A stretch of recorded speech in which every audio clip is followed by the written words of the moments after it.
Hello everyone, I'm Kamalika Bose, an urban conservationist and researcher with an independent practice based in Mumbai. I would like to thank the Sarmaya Arts Foundation for inviting me to share my work on Chitpur Road, one of Kolkata's oldest and most historic areas. Chitpur Road lies in the northern quarters of the city and form the heart of indigenous Calcutta, developed entirely by the native mercantile elite and the working classes. It therefore provides an alternative reading and interpretation of Indian quarters in cities of colonial origin and especially those in the presidency towns.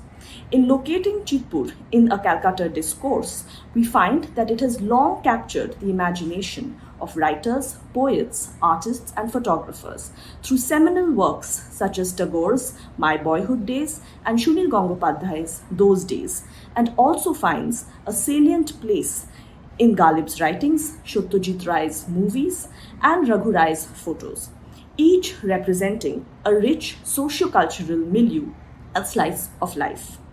In 1860, through the writings of a noted traveller, it was observed that the real Chandni Chowk was perhaps not in mid-19th century Delhi, but on Chitpur Road in Calcutta. And yet, architects and urbanists have somehow failed to engage with Chitpur's rich and layered urban history. This I attribute to the colonial gaze which crafted narratives on Indian cities and positioned the European neighborhoods as beautiful and well planned, but viewed the native quarters with contempt and disdain. A British resident, Mrs. Kindersley, described Chitpur Road neighborhoods in the late 18th century as, and I quote, "It looks as if all the houses had been thrown up in the air and fallen down again by accident as they stand now. People keep constantly building without any regard to the beauty or regularity of the town. Besides, the appearance of the best house is spoiled by the little straw huts and such sort of encumbrances." Unquote. Another, William Higgins, in the early 19th century wrote, and I quote, "Approaching the abodes of this native population, some rich natives dwell in elegant mansions, built after the English style, with their internal construction like old abbeys or castles we read of in romances." Unquote. And hence, caught between the exotic and the unsanitary, much has been lost in translation while reading about Chitpur's urbanity and architecture. I will now speak about three broadly distinct phases in Chitpur's evolutionary history. So the first phase connects Chitpur to the broader rural Bengal landscape that predates the formation and founding of Calcutta by the British. The rural environment comprised lakes and ponds dotted by clusters of kacha houses in mud and thatch and temples in brick and terracotta. Early references in the 16th century mention Chitpur Road as a historic pilgrim route that connected the Chitteshwari Durga temple on the north to the famed Kalighat temple to the south. Even today, a number of temples in the traditional Chala and Ratna styles associated with the regional architecture of Bengal remain present along this route, especially near Kumartuli.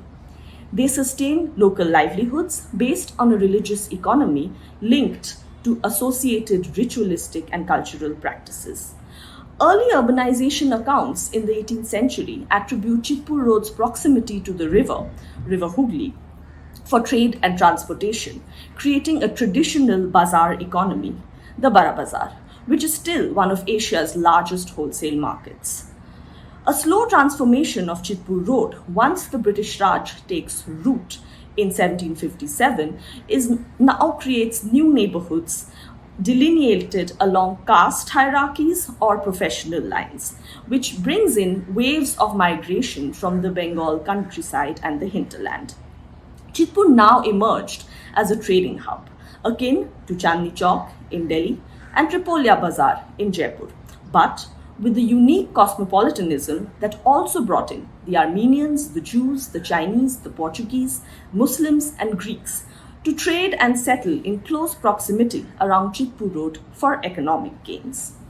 The second phase of Chitpur's urban development is linked to the Permanent Settlement Act of 1793, which resulted in the meteoric rise of the Bengali merchant community. From their earlier status as trade agent or intermediary to the East India Company to now that of landlord or zamindar. Chitpur neighborhoods now rapidly grew into the fabled neoclassical city of palaces, where typical paras constituted the landlord's monumental mansions, the bazaars he owns, the temples he patronized, smaller townhouses of the middle-class families constructed on land rented from the zamindar, along with informal settlements or bastis of artisans, forming a heterogeneous community. Neighborhoods of Jorashako and Pathuria Ghata witnessed the material expressions of this galactic rise, giving shape to the famed yet controversial Babu culture of mid-19th century Bengal. They were, and I quote again, the product of Western influence while remaining steeped in tradition. Their associated lifestyle of conspicuous consumption, where the display of abundance was not conducted in individual anonymity of the private, but was grandly performed every day in the public life of the city, unquote, akin pretty much to the bourgeoisie in Victorian England. And while these same families were single-handedly responsible for patronizing civic institutions, charitable organizations, and building essential urban infrastructure in North Calcutta, the negative connotations, however, of the Babu culture continue to haunt contemporary perceptions of Chitpur Road. The third and final phase begins to waft in winds of change and a new awakening to Chitpur Road, which arrived on the heels of the Industrial Revolution with the printing press in the Bortola, Goranhata, Ahiritola and Beniatola neighborhoods.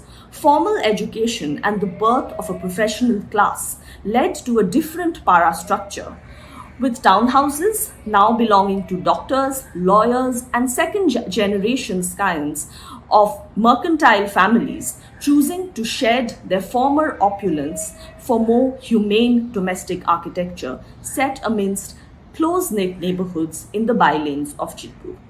Electrifications and the tramways created new mobility networks, and along with the proliferation of the printed word, it sowed a literary culture that questioned the traditional mores of the past and paved the way for social change.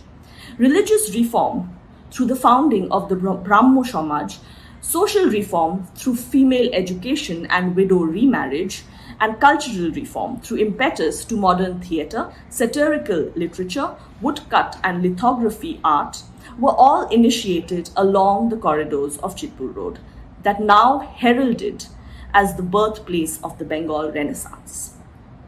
This awakening eventually seeded the Swadeshi Andolan.